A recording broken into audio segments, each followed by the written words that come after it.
What's up, everybody? Welcome back to the podcast. We're calling it just the podcast right now as we go through the name change, which is to come very soon. I promise you.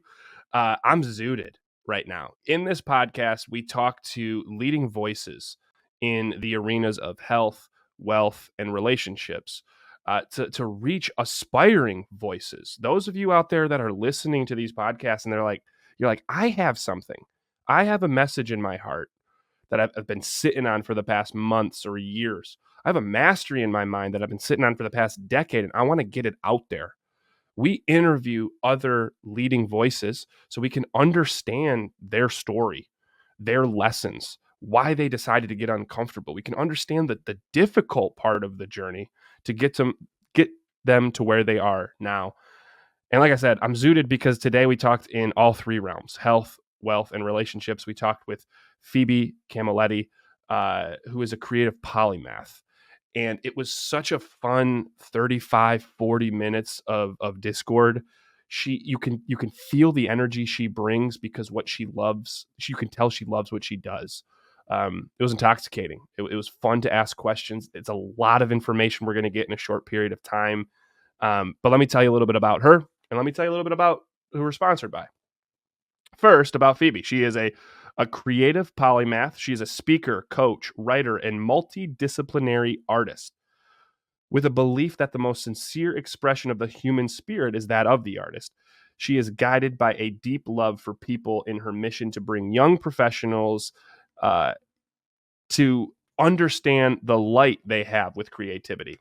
As a speaker, she is a vibrant role model in artist and art that ignites self-discovery, inviting healing and growth. Her successes helping people achieve their highest sense of being is rooted in the belief that creativity supports our totality.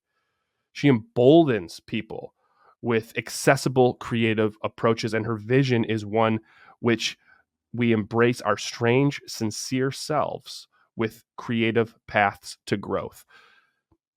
She embodies what she believes. You're going to see that in today's podcast, or you're going to hear it if you're listening on Spotify or Apple Music. She absolutely loves the form of creativity. We talk about how to live is to create. We have this belief that it's like, oh, right brains are creative and left brains are analytical. And she really dissects that. Even the act of how left brain people think, the analytical mind, the logical mind, is a form of creativity. And to understand that gets us closer to knowing the power we have to say, what is it that I have to give the world? What we talk about, finding your authentic self, taking stock in what you know that you're good at and what you value, what people think you're good at, or what people value in you is a way to find your authentic self, and then channeling that outwards to help others is a form of sincerity. And in all of that encompasses creativity, and how creativity is uncomfortable. If we're in a form of uncomfort, it's because we're existing in creativity, right? She talks about, going back and remembering what it is that we love to do before society put us on a certain path. You're going to dig it. If you don't dig it, let us know. If you do dig it, though, you got to do me a favor. You got to like this video. You got to comment. You got to be like, hey, this is what I took away from it. Loved Phoebe, hated Dylan. I don't care. But we really do hope you're enjoying this content. If you are, tell people about it. But in case you were wondering, the podcast is brought to you by Speaker Mastermind. Over the last 8 years, this company has made it a mission to help its coaching and consulting clients get their authentic message out to the world in hopes of reaching their own desired audience through the power of speaking and business building. With over 650 clients landing TEDx talks, hundreds more speaking on virtual or physical stages around the world, Speaker Mastermind has perfected the art of delivering a top-tier message. They also offer programs to build and scale your own high-ticket program and authentically market and sell it to your target audience in order to build a sustainably scaled business. If you have a message in your heart, if you have a mastery in your mind, if you've watched enough of these podcasts or listen to enough of these podcasts to say, hey, I think I'm ready to dip my toe in and see what's out there, click links below. We have podcasts that you can watch, other information you can digest to start to understand the frameworks that we have that could potentially help you, or don't. And just watch this amazing episode with me and Phoebe. Hope you enjoy. What's up, everybody, and welcome back to the podcast. I am your host, Dylan. This is episode 21. And today we're speaking with Phoebe Camilletti, which she told me to imagine a camel whose name is Eddie. Camilletti.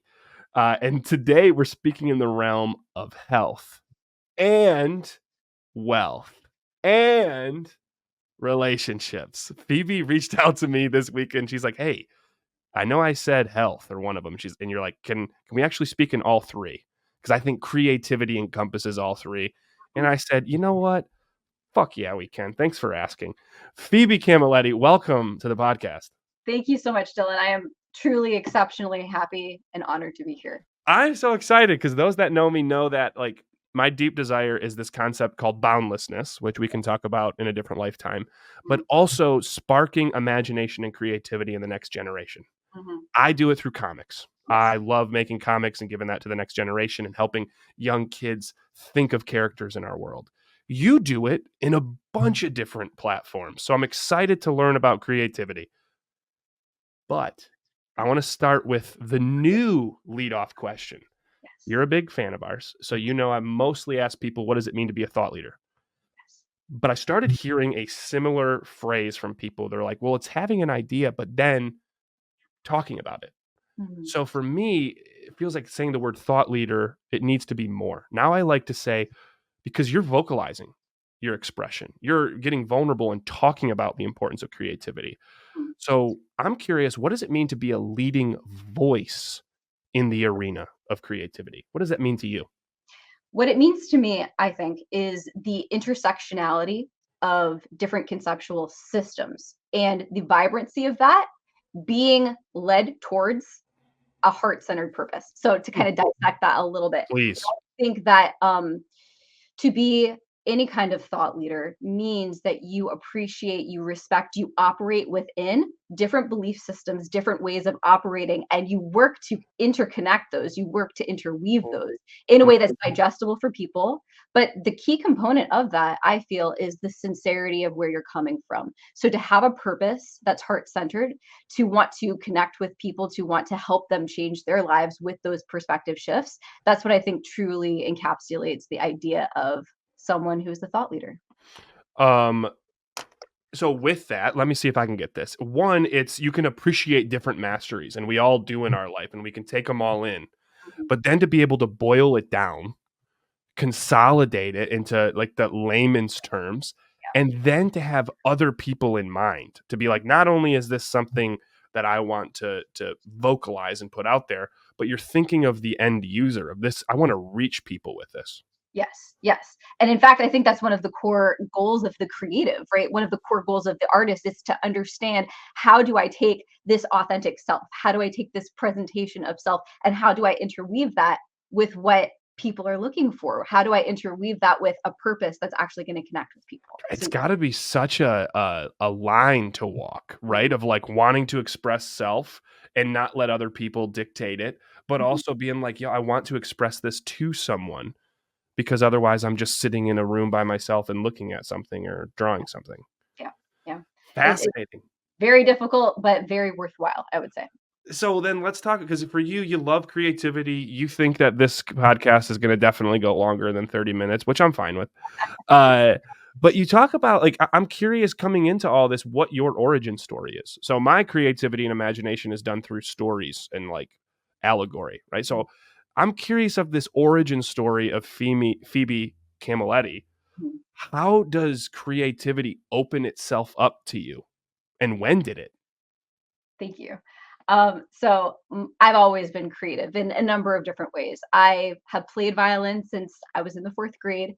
I've always painted, drawn in some capacity. I've always acted, danced in some capacity throughout my entire life. Mhm. But like happens with many of us, I reached a point around college where I felt like I had to essentially choose a path, right? Um, And so what I decided to do was I decided to go down the writing path Hmm. because I had a certain skill set in that. And I proved very successful at being able to work with hundreds of people to enhance not only their writing skills, but their confidence. But the reason I bring this up in this way is because it was, in fact, a path. I was walking a linear route. Hmm. And so I boxed myself in, and I, in fact, hid a lot of my creative totality by going down that linear path of Mm. helping other people with writing. So my artistry, my musicianship, a lot of that very much got shoved behind the scenes. And I reached a point a few years ago where a number of different things had happened in my life, interpersonal relationships. I went through a period of depression. That was a major thing in all of this for me, where I realized how much I had been stifling that totality, the Mm. different aspects of my creativity, and how I could use that essentially as a way to help other people recognize their own creativity. And so, the creativity has always been there, it's always been vibrant, but I have in fact stifled it and I'm no longer doing that. Got it. So for you, you have a young age, you're always into creativity. You do everything you can. And then what it almost seems like is society as time goes on puts you into this path and say, Yep, "Hey, actually it's just writing." yep, And the violin goes in the closet. The yep, dance shoes go in the closet. And we yep. we we put those to the side. And then you get to a point in like the slap of a big novel or a movie where we have this dark night of the soul where you go through this depression and you're like, "What the fuck?" Yep. And you realize it's because these other parts of you aren't coming out. Now you call yourself a creative polymath. And let's say someone asked me this question. What is a polymath? Because I know what it is, but someone before this podcast started told me to ask you what a creative polymath is. Sure. So I would define a polymath as a person who is well versed in several different modalities. Uh, And so I would see it as separate from being an artistic dilettante, which in fact was something I kind of had insecurity about, like, oh, I paint, but I'm not very good at it. Or, oh, I do this, but I'm not very good. I think a polymath is someone who fully recognizes their unique creative capability in mhm. different fields. And so that's what I would ascribe to that term. So if the same person that asked me to ask you what a polymath is, asked me what a dilettante is, would be someone that like is almost not even humble, but like timid when it comes to their artistic expression. Yes, I think timid is an excellent way of encapsulating that. I would say additionally, there's an insecurity with that timidity, and it's a lack of belief that you can be successful in whatever thing, in whatever way that success looks like for you. What do you think causes that timidity? Because like I'm sure you get this from a lot of people. You work right now, you work with people and help with their writing, and now you want to help them with their creative expression in general, which we're going to talk about in a bit. But on the lines of timidity, there's a lot of people that are like, I'm just not creative. Yep. What causes? So we can just talk about the timidity and you are trying. What causes the timidity? And then what causes people to like think they're not creative? Right, right. It's a huge, huge question, an excellent question, a very I'm important. full of them. But yes, you are. So I would say one of the roots of this that we can identify, of course, would be the education system being what it is, where Hmm. there's a lot of emphasis on not just like creativity or lack thereof, but linear thinking. Okay. So a lack of emphasis on critical thought, a lack of emphasis on other modalities of nonlinear thinking. And of course, the ways that we really just do confine creativity if we offer it at all. There's certain elective courses that people can or cannot take. There are certain artistically minded courses specifically that people can or cannot take. But even within these confines, because it's in a classroom, because you are in a certain um, modality, when you're taking a creative class, you adopt certain belief systems through doing that. And they are essentially fed to you. You don't necessarily have cause or pause to question what is being communicated to you implicitly and explicitly in your education experience, right? So even if you do participate in creativity, it's still very confining. Hmm. I think that that is one of the ways of looking at why we feel like we're not creative, why we feel timid, why we feel like it's not something that's meant for us. It's because society has essentially dictated that creativity looks like this. And even if you do identify as creative, that means this or that means this. So it's like no matter what direction you turn, Dylan, there Hmm. is constraint. when it comes to the idea of creativity. Yeah, so it almost sounds like there's two problems. One at a systemic level is there's not enough avenues Mhm, for mhm. creativity someone growing up, right? We have the electives, but everyone's like, "Well, I'm going to take gym instead," right? It's like a lot of people aren't taking the other avenues that are there, which are minimal. And on top of it, when they do take those, at the framework level is we make creativity almost too rigid, Yeah. where even when you're in these avenues or in these paths, there's a way to dictate you are being creative or you are not. It's like we have an objective way of looking at creativity. Yes. All Yes. right, so one second, where did I put it? Let's see. Here it is. Here's a magic wand for you. It's a Okay. Sharpie, really. Great. I'm going to give it to you and you wave it. What are the first steps we need to take to help solve that? In let's go the avenues first, and then we can talk about the rigidity. Like, how do we open up more avenues? Like, what do we use at our disposal to help people? That is an excellent question. So I would say that a lot of it really comes down to a belief system Yep. um, foundation, right? Uh-huh. And so there's different ways to approach your belief system, whoever you are, in service of adopting some kind of creative identity. But I would say that one of them is this essential core belief that you can try on for size of the idea that to live is to create, to Mm, draw breath is a creative enterprise. There's no ifs, ands, or buts about that. We were created, regardless of what your belief system is surrounding that. Like we were created, that's how we live. mhm, Right? mhm, Everything that you do is inherently creative. I don't care if it's in engineering, I don't care if it's in mathematics, I don't care if I'm painting a painting right now. mhm, It's just that society has delineated that certain tasks are more creative than others. That doesn't mean that's true. That is just the belief system that society has given to us. So I would say trying on that belief that, okay, even if maybe I don't identify as an artist, even if I don't think I'm creative yet, can I at least acknowledge that I am creating with everything that I'm doing? I can be creating my to do list, I can be creating an email, but I'm still creating. Therefore, I am creative. And if you can just sit with that, if you can expand into that little by little, what could that open up for you? That's my mm. Yes, it's not only like the talk track you give yourself, right? Anyone listening to this right now is a 20 some or early 30 some. You don't have kids yet. It's a great talk track. I have been created. To exist is to create, and you breathe that into you. yeah, I also see it from a level because I'm so excited for the next generation is to give that to these kids. yeah. So like what we say to them, you are creative. I know a lot of times it's I go around and these kids are drawing their creatures for our comics. Mhm. And you can easily see sometimes teachers are like that one kid that's just a natural savant. Let's call him David. And then there's Stephanie. The Right. teacher's like, David, you're incredible. Oh my gosh. You're like, you should do this all the time. And then Stephanie's like, what do you think of mine? And they're like, oh, good. Right? Like it, David and Stephanie are incredible at Right. creating and to breathe life into those kids because we don't know how they're going to end up viewing creativity in the future, whether Right. it's through painting or something else. And I really appreciate you bringing up that point, Dylan, because that was a corollary of the educational point that I hoped Yeah. to get, but I didn't. It's the fact that when we are in community with other people, whether we like it or not, there is a comparative element. It's Mhm. just that the belief system given to us by society is essentially one of scarcity and comparison as being competition, right? So therefore, we ascribe certain beliefs to creativity, like like you were saying, like Brian or David, right? Mhm.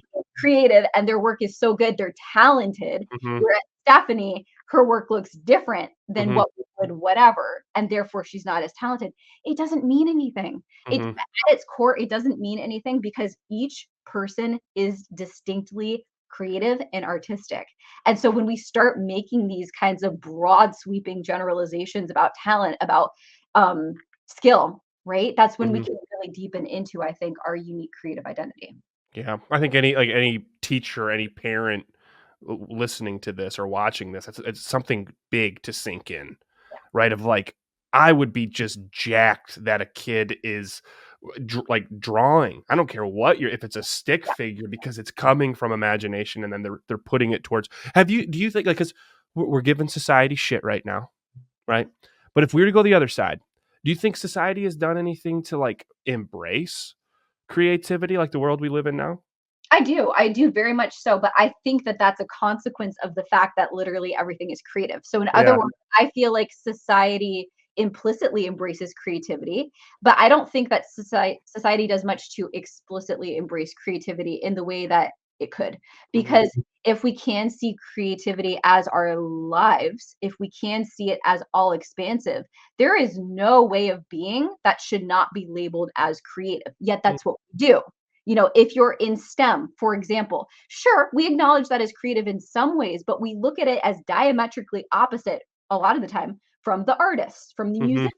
And it's just not true. It's just not Hmm. true. So you would even say, because what I think there when you say it is left brain, right brain, right? Right. It's like we see the right brain as super creative and the left brain as like logical and analytical. You're saying even the way the left brainer is dissecting information and looking at it is a form of creativity in itself. Absolutely. Yeah. Like thought processes, problem solving, critical thought, it's all deeply creative. But again, we don't label those things using those terms. So we turn people away from aspects of their creative identity that they actually have already intrinsically in full force. Yeah.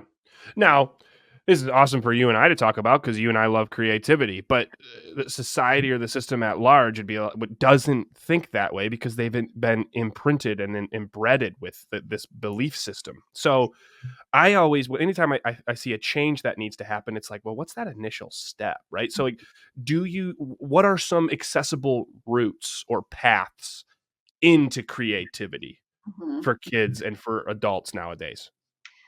Excellent question. I think one that springs to mind immediately is to allow the unexpected. And Mm, what I mean by that is I work with people on different accessible approaches specifically to visual art.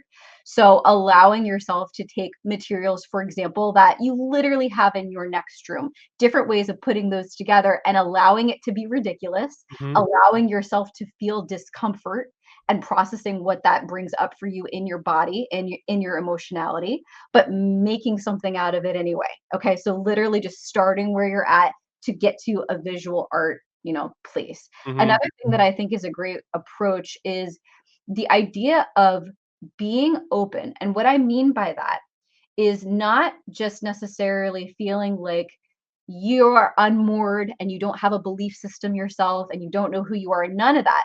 But instead, different ways of conceptualizing, okay, how can I keep myself open to the possibility that I'm so much more powerful than I ever thought I was, that I am mm, creative, that I am capable, and using, I think, breathing, because this is another thing that I do.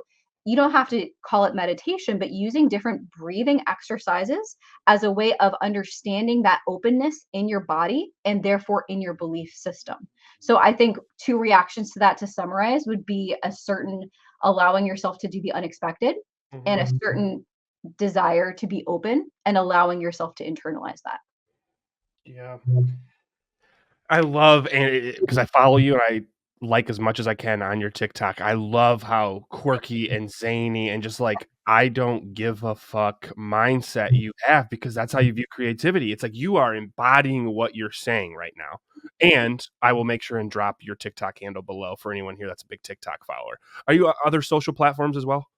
I would say on LinkedIn, that's a good LinkedIn. one that people Okay. can find me on. I'm very active on LinkedIn now. Okay, LinkedIn, TikTok. Those are the big ones that I'll put below. Make sure you check them out. They're hilarious. And if you like them and find them hilarious, fucking like them and add a comment because that's how algorithms work. The other thing, though, what I'm hearing from you is like it almost seems like you're talking more on like creativity, like it just exists, and people need to know that. But it's more of this like mindset prep to lead up to it. Yes. What are things that you do? You're a very confident person, right? Like, what are things that you're doing to bring this confidence forward before you're expressing yourself?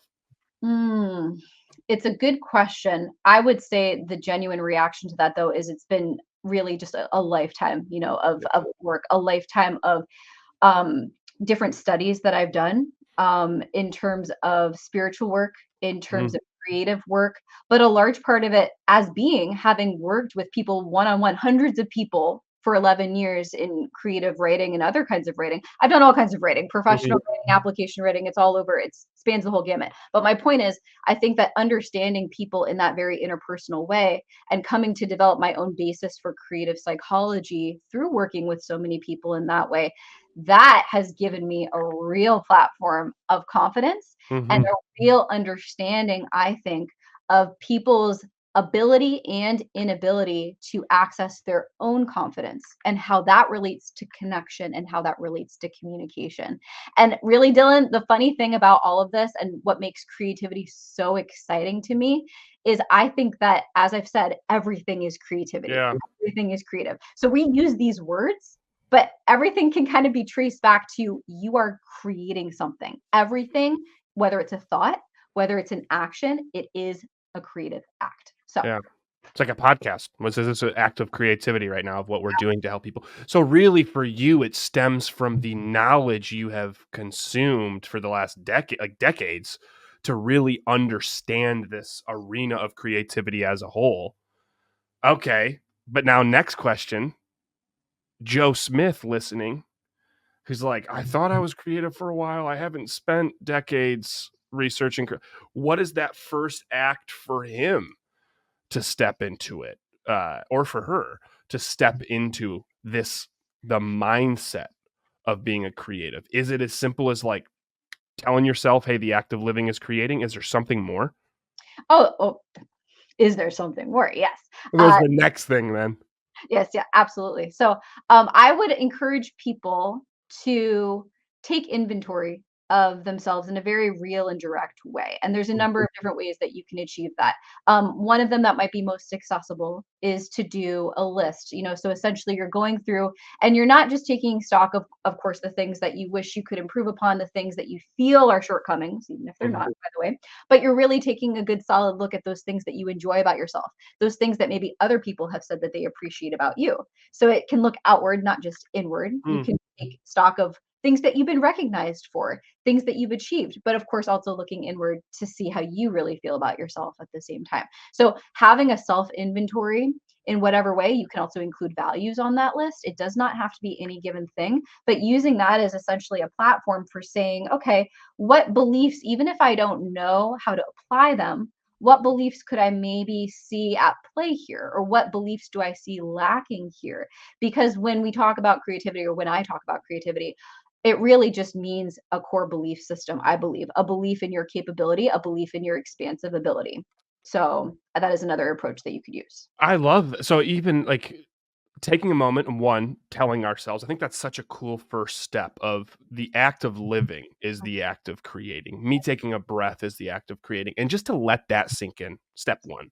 Once you realize that, then, and we realize that right brain, left brain, doesn't matter, you're being creative, then you can be like, all right, well, what is it that I'm good at?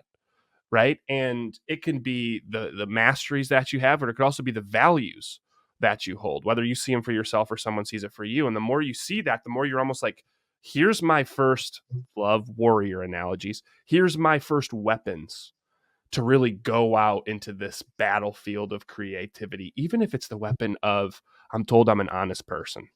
Yes. And you being honest is a form of creativity. Because this is something that you talk about, is like the difference between, because when you're doing that, you're being your authentic self, in my opinion. The difference between authenticity and sincerity, though, what is that? So thank you for kind of cycling to that, because I was going to go there too. Yeah, With this line of because we're on thinking. the same fucking brain right now, because we're being creative. Yeah, because we're being creative. Exactly. So essentially, right. So, okay, one way of kind of getting at the core of this is, I think that when you access authenticity for yourself, so authenticity, there's many different ways to define it. It's like a buzz concept, in society these days. But authenticity as being aware of who you are, right? In any given moment. Okay. And then sincerity, I see as the extension of authenticity. So essentially being the integrity, the truthfulness, the ability to communicate that authenticity to other people. So if I'm talking about creativity, which I am, I think that it is inseparable from both the idea of authenticity and therefore the idea of sincerity. Because creativity is all about that foundational awareness of who you are and a foundational belief that that can and will be shared in a way that is resonant just because of who you are. That's the other thing I wanted to unpack for just a second here. It's like you are good enough by being exactly who you are. Can you expand? Yeah. Can you grow? Any given second? Yes, and you should. However, that doesn't mean that you're not your own creative expert literally in this moment. In my platform, my belief is that every person is a unique kind of artist, not just uniquely creative. I legitimately believe that every person is an artist in his or her own way. Mm-hmm. And I think that you don't have to be any kind of expert that society has told you need to be. It all comes back to looking inward, authenticity, and then understanding how that can generate more and more purpose, Mm-hmm. motivation, connection with other people. And that's when you start to arrive at the sincerity. I'm going to use my analogies here. So it's like within everything is creativity. Creativity's there, right? Our job in that is to fully understand ourself, authenticity, and then to take this next step forward and channel creativity through ourselves, our authentic selves, and channel it outwards to those around us, which to you is sincerity. It's like the act of taking your authentic self and sharing it with another. And Yes. in all of that is Yeah. creativity. Yes. And when you label yourself as creative, and I'm not saying it's a magical thing and you just do it overnight, but when you really work to adopt that label for yourself, my belief is that in and of itself is expansive. That is when you can open up more and more layers of that sincerity and authenticity at the same time. Because I am curious too. Then it's like if everybody's creative, right? Let's go devil's advocate. It's like everyone's like, oh, well, there's creativity in everybody. For you, then, why is knowing this power of creativity so important for us? Because creativity is what allows you to construct your life. It's what allows you to create the kind of existence that you want, not just for yourself, but for other people. And that is a different way of framing the authenticity versus sincerity concept. We're all here for some kind of purpose. No matter what your belief system is, there is something that you're here for. Mm-hmm. And you can construct it any way you want. You can calibrate it any way that you want. But the reality is that when you allow yourself to see yourself as a creator in whatever capacity, that's when you truly internalize the idea that you are in control of your life and you can do whatever you want with your beliefs. You can do whatever you want with your time, and you can be a force of love for other people and for yourself. I was just it was so powerful, and especially when it's like you're starting to see synchronicities. I know I'm sitting in a moment. I'm like, wow, just got done doing a newsletter where I pulled in that quote from Neil deGrasse Tyson that says like you yourself, like you create the meaning of your life, Mhm. and it's not just something that you find under a tree somewhere. Like there's stop looking for meaning out there when you have the ability to generate it in your own life. Yes. So then for you, what do you feel is the biggest thing that prevents people of living this purpose-filled life? Like obviously it's maybe not seeing creativity as it is, but what begets that? Like what comes first that prevents people from living this life of purpose, life of meaning? I really think it's a bad bill of sale that we've been issued surrounding creativity and surrounding, more importantly, what it means to just be alive. You know, this confining belief system that we are essentially fed through, whether you want to call it education, whether you want to call it the media, all just different lenses, really, I think, of where this belief system is coming from, and not taking the time to examine it because it's uncomfortable. So, really, I think one way of responding to that is not being willing to be uncomfortable. You could call it fear. I believe that's true as well. But I think it's a real avoidance of discomfort because that's really what it is to unpack a belief system, to choose to challenge how everyone else appears to be living their lives. Mm-hmm. But when we sit in that discomfort, that is a supremely creative thing to do because we are challenging what everything else around us is and we are deciding what that authenticity is for ourselves. You're getting me fucking pumped up for asking my last three questions about the comfort zone. I'm gonna do my best to pause because I am kind of curious too. You come back to I think of myself when I was not knowing I was creative, and I was lucky enough to find it. I think there are some people out there that are like, if I could just speak like Phoebe does or speak like Dylan does, rub my own ego about I could maybe. It's like, so what do people like? What do you do to help people tap into their creativity? And like, people come to you because they need what, and what do you help them with? Is kind of the question. That was a long one. How do people like? What do people come to you for? And how do you help them tap into creativity? Because not everyone is as confident as what you're expressing right now, Great. right? Yes. Yes. Excellent question. Many different approaches for answering, but I will go with this. First and foremost, I want to communicate that what is essential to me, what is my most important thing, is helping people feel appreciated and seen exactly where they're at. Hmm. If you come to me, I don't care where you come to me. You can come to me on LinkedIn, you can come to me on TikTok. I will find a way to recognize you. I will find a way to make you feel part of this community that I'm building, because really this is what this is. For me, this is a movement. And it's not just about creativity as such. It's about how we are the creators of our lives, and creativity is the lens that we use to do that. So first and foremost, I'm going to make sure that you feel seen, you feel appreciated, because that is foundational for me. That's why I do what I do. It's this unending, unyielding love that I have for people, and that's why I'm here. So that's the first thing. But more specifically beyond that, what I use is a system that I call the triple H system. So essentially it's head, hands, and heart. And writing is one aspect of that. Writing is one tier, that's the head. Okay. Mm-hmm. The heart is more personally grounded exercises, and the hands are the art part of the system. So that is my 3-level approach in coaching.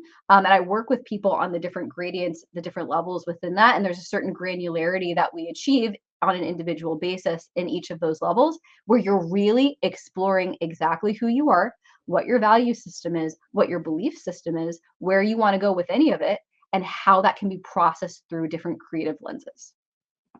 Does everyone start on a different H, or does everyone start on the same H when you work with them? Everyone starts on the same H, Okay. but progression through each H, and I like saying it like that, the progression through the H's can look different from person to person. Makes a lot of sense. Yeah. Wow. Okay. Rapid fire. I just decided I wanted to ask this. I know everyone's got their own, and this is before we get to my final 3 questions. The rapid fire is where you're at right now, because I know you're a polymath and you're creative in all realms.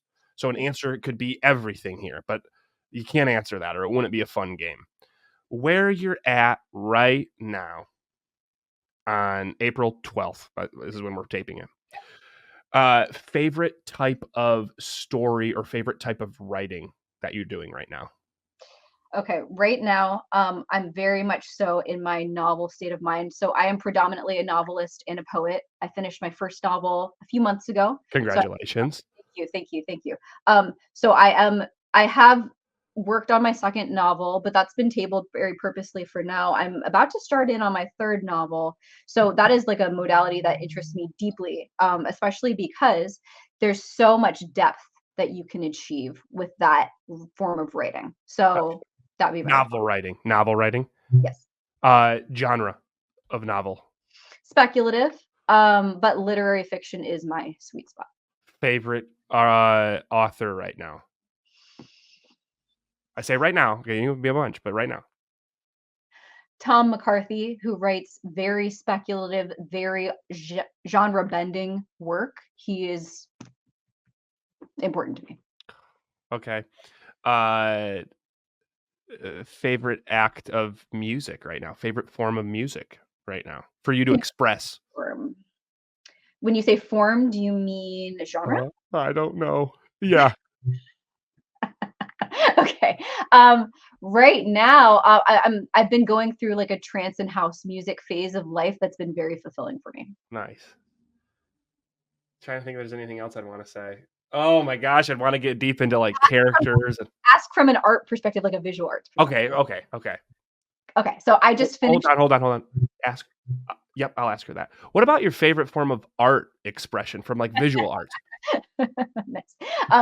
I would say painting is really where it's at for me. I do very multidisciplinary stuff where I use a lot of different materials, but I just finished my first mural for a lightsaber academy. And that's just a corollary note that I wanted to add, which is that athletics, sports, and things like that, I am so obsessed with this idea of how we can frame those things not traditionally seen as creative because they truly are. So I love that I was able to create an art mural for an athletic facility because that brings things together for me You really say a nice. lightsaber academy? I'm a lightsaber fencer. Yes. Oh my gosh. Favorite color lightsaber? Okay, so I have a rainbow one, so it switches colors, Oh. but I like it most when it's a persimmon color. I'm just because I don't wanna Google what persimmon is right now. Oh, it's like an orange. It's like a really beautiful soft orange. Oh, cool. Um, favorite fantasy movie? Fantasy movie. Yeah, Ooh, that might be tough, Dylan. I know, I'm full of them. The thing that springs to mind is not the truth, but I'll say it anyway because it's quirky. I really like the Neverending Story as concept, and I have the book above me on a shelf right now. For those of you who haven't read the Neverending Story, you absolutely should because it's one of the only books that's printed in red and green text to show different perspectives. It's really cool. Oh, really interesting. If we went movies, I think underrated trilogy, and now it's a quadrilogy. Kung Fu Panda. I Oh absolutely yeah, love Kung Fu Panda I've movies. not seen it. I would like to. All right, we're getting towards the end of this, Phoebe. You thought we wouldn't do an half hour. We're gonna probably go 45 minutes. We'll probably go 40. Okay. Last couple of questions because you started touching on this of like sitting in uncomfort Yes. is such a pure form of creativity. Yes. Maybe that answers the question. But the first question I always like to ask is why did you decide to be consistently like in the beginning? Why did you decide to be consistently uncomfortable in this journey as a creative? Number one is because my purpose is to give love to people and to help them feel seen in whatever circumstances they're at because I just have this truly abundant, all encompassing love for people. So, how I express that, how I choose to frame that is through the lens of creativity because I genuinely believe that that is one of the best ways that we can grow individually and collectively. Mm, Beyond that, it's for my growth as well. But it's all the same thing. Helping other people is to help yourself grow, and helping yourself grow is to help other people grow. It's all synonymous, really. It's just different words and different framings for the same thing. I digress. I like being uncomfortable because that's how I'm growing. That's how I know that I'm growing. And life is growth. That's another way of saying why life is creativity, because creativity is in a certain framing, it's change, it's adaptation, it's evolution, right? So if you take at face value the idea that to live is to grow, which it is, there is no way that you could not experience discomfort. The more that you embrace the discomfort, the more you embrace the growth, the more that you embrace the lessons, and the more that you allow yourself to consider a different identity for yourself and to create a life for yourself that maybe you didn't think was possible before. mm. You see, I'm looking down. I promise I'm not ignoring you. I'm just taking a shit ton of notes. Uh, to create is to grow. To live uncomfortably is to live in utter creation and to live in growth, which is what I like. But that's knowing the other side of it. Why do you feel ego hat off? I always like to say. Why do you feel a lot of people don't get outside their comfort zones? Like, what do you think is the biggest first battle they need to like? Why do they not get outside their comfort zones? Beyond simply like repeating belief system constructs, I think it's because we all, to an extent, allow ourselves to forget who we truly are. So, another exercise that I think is really important, and I'll explain more, is the idea of just remembering those dreams from your childhood. And I know it sounds trite on the surface, so allow me a second because it's important. Remembering those things that you always wanted to do. When I was in a band, and I tell this story a lot because it's really important. When I was in my last band, the number one comment I would get from people who came up to me on stage after a show was, "Oh my gosh, I always wanted to play violin." To which my internal response was always something to the effect of, "Okay, so play violin. Like, right, what's stopping Mhm. you?" But I recognize that people do feel so many blocks. So my point is, Dylan, that I feel I kind of lost my train of thought for a second, but basically, it's this idea that Could you actually re-ask your question? I'm sorry. Yeah, I'm like, what is it that gets in people's way? Like, why do you feel most people don't get outside this comfort zone? Thank you. Thank you. So we all have had dreams of what we wanted to do creatively, whether that means to be a musician on stage, whether that means to be an actor, an astronaut, whatever it is. And you have, in fact, produced creative material as a child, whether that was like, through playtime things and your parents have stories about it that you hear like ad nauseum, or maybe it's actual like paintings that you can find in an archive somewhere. You have actualized certain parts of those dreams, but because of what society has told you naturally about what life should look like, professionalism, making money a certain way, etc., you have essentially put those to the side. And there's no fault in it. It's not too late. It doesn't mean that there's anything wrong with you to have done that. We're all just trying to survive. We're all trying to make it, and we're trying to do the best that we can. So there's no shame, there's no fault. But I would encourage you to try to remember what those dreams are. It doesn't mean you have to follow them ipso facto. Mhm. Okay. But it means, what have you actually had as a core part of yourself, aka when you were a kid, okay, because that's your core self, really, that you've neglected? What have you forgotten about that's there? And how can that be a source of insight for you? Because that's really what you've done. You've kind of forgotten that if you're stuck. I'm using my imagination right now, and not to pit society as a bad guy, but the part of it that could uh, form itself into a bad guy that I was going against in this epic fantasy where I'm the main character. It's like that first boss is their superpower is that they shape your mind to forget what it is that you truly love, right? Yeah. Like that's the thing that like you can't beat them because that's their power. But if there was a Miyagi, there was like this wise sage named Phoebe that came up to you and said, "Hey, the way to beat this bad guy is you need to take him. Don't attack. Remember what it is that you've always wanted to do and how you wanted to express yourself, Right. and then just start living into that." Yeah. Once they do that, then what's the first step for them to start to get uncomfortable for you? They look in, they're like, "Holy shit, I've always loved telling stories." What's So that next first step? great question. I think that could take a few forms. I'll It's maybe the say that. last question. Okay, got it. One could be to look inward first. Okay. And what I mean by that is do something maybe a little unexpected for you, but that's a 5-minute activity. So maybe that means write a little bit about what a story means to you. Maybe Mhm. start a story, 2 sentences. I don't care. Maybe sketch out what a story could look like, just that you're conceptualizing. Okay. So that would be like the inward approach, 5 minutes only. The outward approach, 5 minutes only, could be type something into Google, like story inspiration. I don't care how banal, whatever your phrasing is, just type something into Google. Allow yourself to take the 5 minutes to do something with it. Search for some outward inspiration, or you could do both. If you're feeling particularly adventurous, I would do the both inward and outward, but only devote a few minutes to each, because really that's what you need. You just need a little bit of momentum. You need to not feel like this is a huge thing or that you're like not sure how to approach. You just need to allow the few minutes to do something about it and then see what might happen from that point forward. Damn. I love this. Phoebe, thank you so much. We Thank you. could have continued to talk, but I almost want people to have a taste of wanting more. Maybe we have you back on the podcast. Oh, But this has been an incredible 42, 43. It's going to be 45 minutes when I'm done of you being on the podcast. Let me recap to the viewers what it is that I took away from today's podcast. And before I do that, feel free to like this video and comment below. What did you take away? What did you like? What did you not like about me or Phoebe? Clearly, we're personalities where we don't give a shit, but we can get better. Say what you don't like.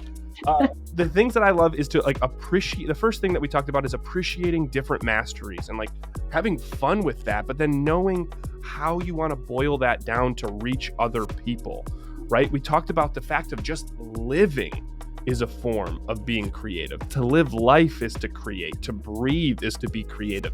To let that sink into your being, into your mantra. Because when you do that, you can start to understand our own story. What is it about me that I value or that I'm good at or other people value in me or feel that I'm good at? And from there, we find this authentic part of ourselves. And then the act of sharing that with others is a form of sincerity. And all of that, within all of that exists creativity. which was amazing. And then to know that, like, to express that is going to be uncomfortable, but uncomfortable equals growth, and it equals creativity, because we're looking around in something we don't know yet, and to look inward to see what it is that we love to do. So we can just take that first step. 5 minutes today, if you're watching this, take 5 minutes to go inward and think of something that you would love to create, and then have 5 minutes of outward expression. Amazing. Thank you so much. Anyone that's watching, feel free to tune into next week. Phoebe, appreciate you with all my being right now to talk about creativity and to be a leading voice in your arena. Dylan, thank you. I had so much fun, and I think that we touched on some really important things. I very much appreciate it. Thank you. Not a problem. Take care, everybody, and take care, Phoebe. Bye. Thank you.